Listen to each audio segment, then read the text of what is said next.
घने वनों से आच्छादित बैतूल ज़िले में सड़कें भी जो है आज़ादी के पहले बनी थी और इन सड़कों का रखरखाव, इन सड़कों का निर्माण करने में पीडब्ल्यूडी विभाग की महत्वपूर्ण भूमिका रही है।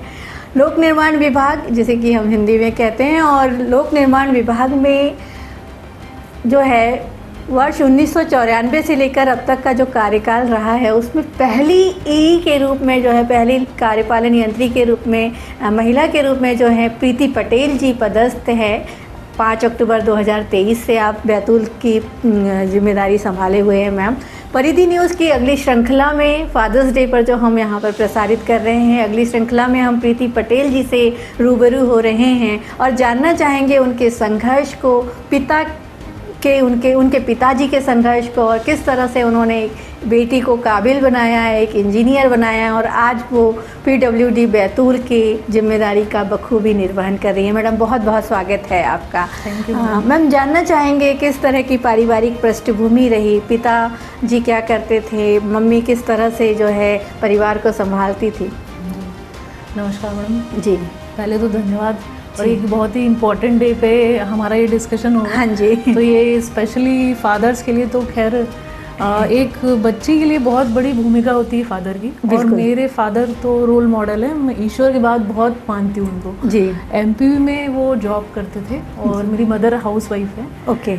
और मुझे याद है कि मुझे बचपन से ही हर चीज़ों में अगर उन्होंने सपोर्ट दिया है तो वो ऐसा सपोर्ट कभी भी ये नहीं मुझे रियलाइज़ हुआ कि बीइंग अ गर्ल या लेडी कि हमने उस चीज़ को आगे बढ़ाया जी। मुझे याद है जब हम पढ़ते थे तो एक उनके ऑफिस में एक लेडी ऑफिसर हुआ करती थी। अच्छा, चीफ इंजीनियर थी वो। जी जी। तो जब मेरा ग्रेजुएशन में हमने स्टार्ट किया तो वो हमें सबसे पहले उन लेडी से मिलाने लेकर गए। अच्छा, कि ये इतनी बड़ी अधिकारी है, कैसे ये इतनी बड़ी अधिकारी हैं, ये चीफ इंजीनियर बन गई हैं। जी जी जी। और ये सिविल से ही हैं। ओके। और वो मुझे आज भी याद है क्योंकि उन महिला का फेस याद है, उनका एक बात करने का तरीका, जिस ओहदे पे वो हैं जी।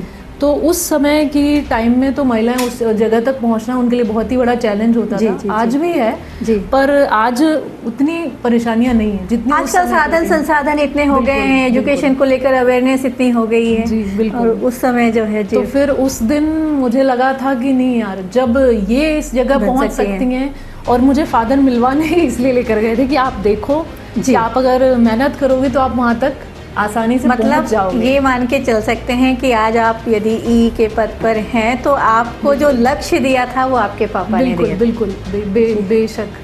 क्योंकि मैं तो जब छोटे होते हैं आपको अपने लक्ष्य का पता नहीं होता है, आप अपने दोस्त यारों से थोड़ा मिलजुल के उन्हीं की दिशा में जाते हैं कि मुझे ये करना है, मुझे वो करना है। एक सपोर्ट सिस्टम ढूंढते चलते हैं हम कि हमें कहीं कोई प्रॉब्लम। पर आपके फादर को पता होता है कि आपके लिए जीवन में बेस्ट क्या है। बिल्कुल, ये तो मुझे बहुत पहले ही समझ में आया। हम लोग छोटी छोटी बातों पे कई बार अक्सर हो जाती थी कि नहीं मुझे ये पसंद नहीं आ रहा है पापा, पर वो उन्होंने एक डिसिप्लिन हमेशा रखा। स्ट्रिक्ट थे वो काफ़ी। अच्छा। और वो जब स्ट्रिक्ट थे और उनके डिसीजन इतने सटीक होते थे, वो आज भी मैं सोचती हूँ, मतलब वो दूरदर्शी बहुत रहे हैं। बहुत ही। और मेरी ग्रेजुएशन में मेरी ब्रांच का सिलेक्शन से लेके मेरे जॉब तक का उनका हमेशा सपोर्ट रहा है। उन्होंने हमेशा सपोर्ट किया मुझे। परिवार में भाई बहन आप कितने हैं?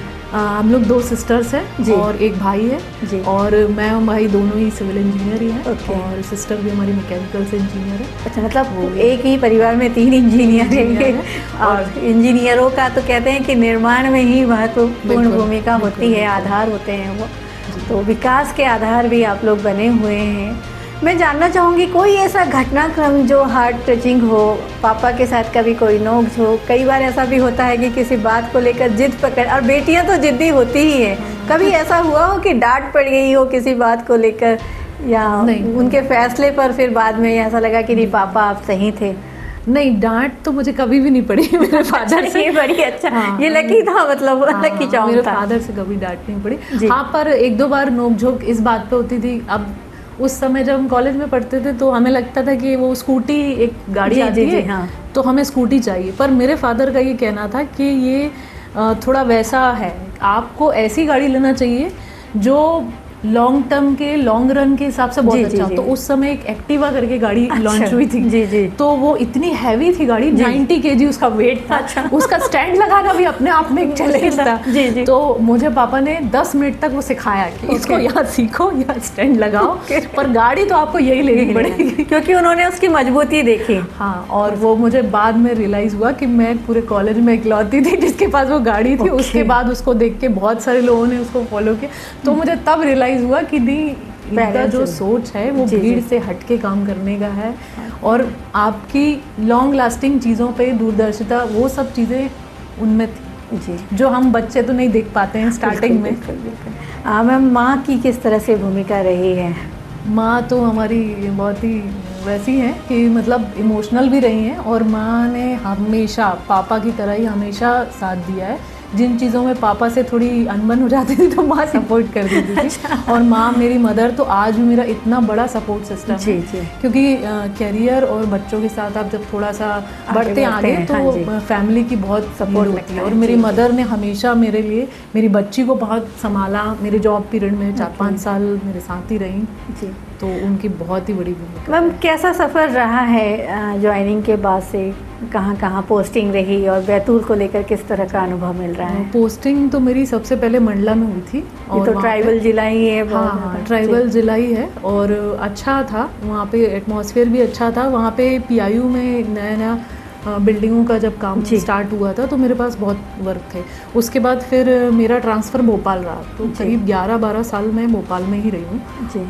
उसके बाद 2023 में मेरी पोस्टिंग बैतूल में हुई। तो बैतूल भी अच्छा शांत ज़िला है, और वादियाँ बहुत खूबसूरत हैं। बस ये कि जब से मैं आई हूँ तो मैंने कोशिश ये की है कि विभाग में ज़्यादा से ज़्यादा कामों को, पहले तो जो काम पुराने पड़े हुए हैं उनको कंप्लीट किया जाए, पेंडेंसी कम की जाए, और नए कामों को जनरेट करके उससे स्थानीय लोगों का, विधायक जी का काफ़ी सपोर्ट मिलता है। हाँ जी।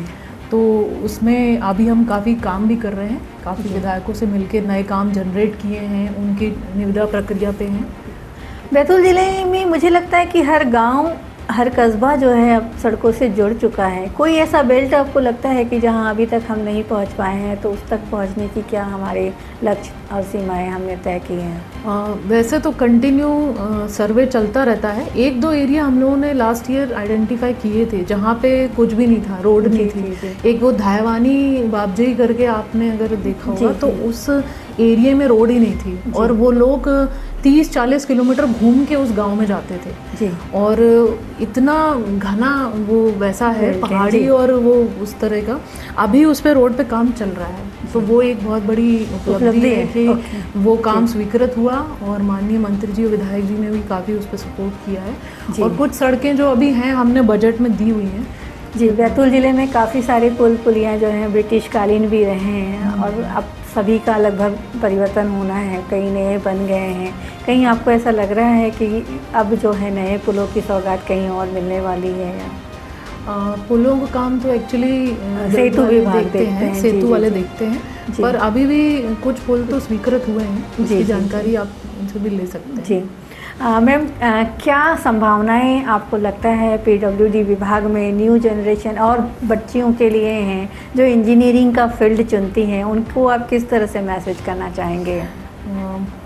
मैं बस यही कहना चाहती हूँ, जब हम लोग आए थे विभाग में तो बहुत कम लड़कियाँ थी, प्लस हम तो कॉलेज में जब हम गए थे तो सिविल ब्रांच की लड़कियाँ कम लेती थी जी जी। और उसके बाद लगातार लड़कियाँ सिविल ब्रांच में ले रही हैं।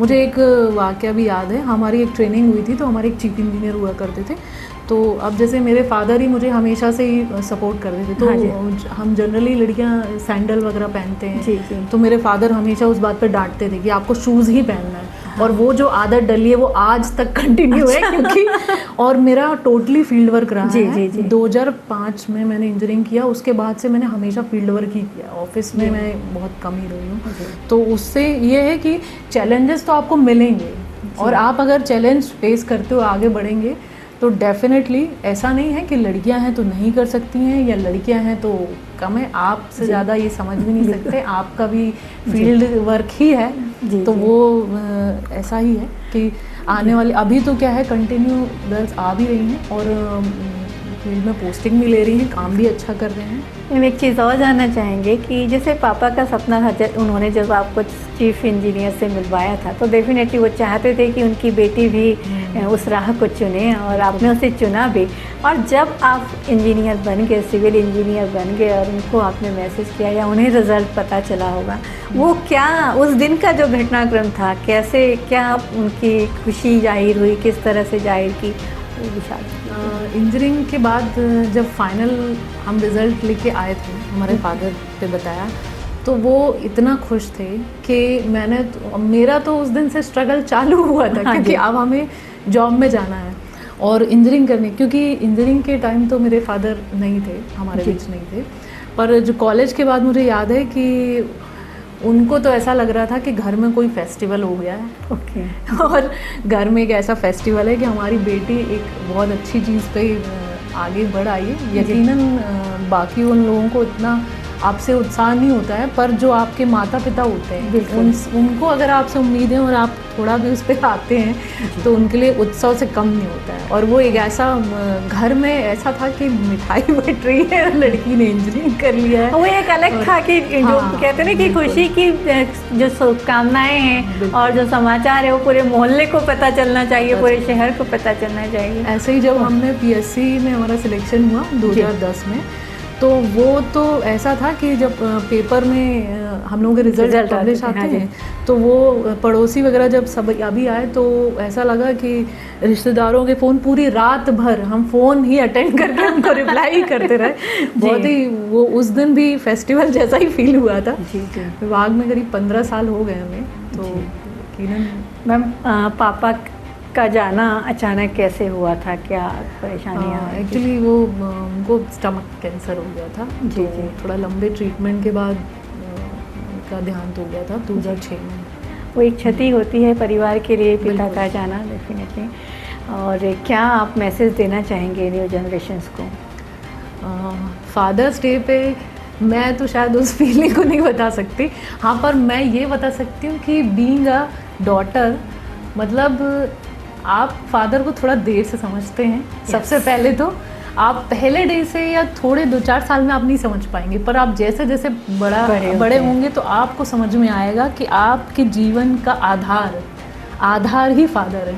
मतलब आप कैसे ज़िंदगी में आगे बढ़ेंगे, आप किस तरह से जाएंगे। अगर आपने हमेशा एक डिसिप्लिन में रहा है, मैंने मेरे फादर की बात कभी नहीं टाली है, कभी भी नहीं टाली है। कोई भी बात हो, चाहे कॉलेज में पढ़ना हो, चाहे कौन सी ब्रांच सेलेक्ट करनी हो, चाहे कौन सी गाड़ी, मतलब ये कहें कि वो एक मील, मतलब जो उन्होंने कहा वो पत्थर की लकीर रहा है आपके लिए। कुछ चीज़ों में तो मैंने कभी आर्ग्यू भी नहीं किया कि मुझे पसंद नहीं है, पर बाद में मुझे रियलाइज़ हुआ कि इससे बेहतर कुछ हो नहीं सकता था जी। और डिपार्टमेंट में आना भी इसके पीछे भी मेरे फादर का ही है। भले ही आप सिविल इंजीनियर हैं, लेकिन हमें आपको जो है बनाते तो हमारे फादर ही है, वो हमारे इंजीनियर होते हैं, इसलिए वो बहुत दूरदर्शिता से उन्होंने आपके करियर को बिल्डअप किया। मैम, बहुत बहुत धन्यवाद देना चाहेंगे, आपने भी हमारे परिधि न्यूज़ से बात की और फादर्स डे पर अपने अनुभव साझा किए। Thank you so much. Thank you.